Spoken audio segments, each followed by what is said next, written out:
পিতা পুত্রের যুগলবন্দির জাদু চিত্রকলা প্রদর্শনীতে বাবা বাদল পাল, ছেলে অনিন্দ পাল।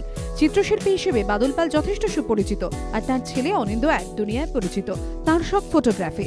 বাবার আঁকা ছবি আর ছেলে লেন্সে তোলা ছবির মেলবন্ধন। একাডেমি অফ ফাইন আর্টসে অভিনব প্রদর্শনী। ছবি এবং পেন্টিং এবং ফটোগ্রাফি আজকে একটা অন্য জায়গায় চলে গেছে, যেখানে দেখুন পেন্টিং এবং ফটোগ্রাফি একটা একই মিলেমিশে আছে, এটি আর কিচ্ছু নেই। বাবা ছোটোবেলায় ক্যামেরাটা ধরিয়ে দিয়েছে, আর বাবার কাছে প্রচুর ছবির বই দেখতাম, তো হয়তো একটা এস্থেটিক সেন্স বিল্ড আপ করে গেছিলো। এবং যেহেতু আমি ফিল্মেও শ্যুট করছি, এতেও শ্যুট করছি, তো আমাকে সবসময় একটা এস্থেটিক মেনটেন করেই চলতে হয়।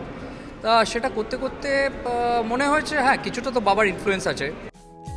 অনিন্দ ক্যামেরায় তোলা লাদাখের ছবি আর বাদল পালের রং তুলির ক্যানভাসের মেলবন্ধনের অভিনবত্ব অবাক করেছে শিল্প দুনিয়াকেও। এখানকার যে সমস্ত অধিবাসী, তাদের সেই কিছু মুখ এখন তাতে আবার কিছুটা অনুপ্রাণিত হয়ে বাবাও যোগ দিয়েছেন, মানে বাদলদা যোগ দিয়েছেন। তা এটা একটা পিতা পুত্রের যৌথ প্রকাশ একাডেমিতে। কাজেই এটার মধ্যে অভিনবত্বও আছে, আবার স্বাভাবিকতাও আছে।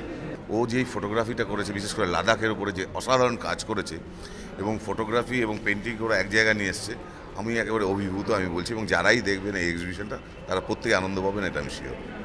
এই প্রদর্শনী চলবে 26 তারিখ পর্যন্ত। রুমা পালের রিপোর্ট, এবিপি আনন্দ, কলকাতা।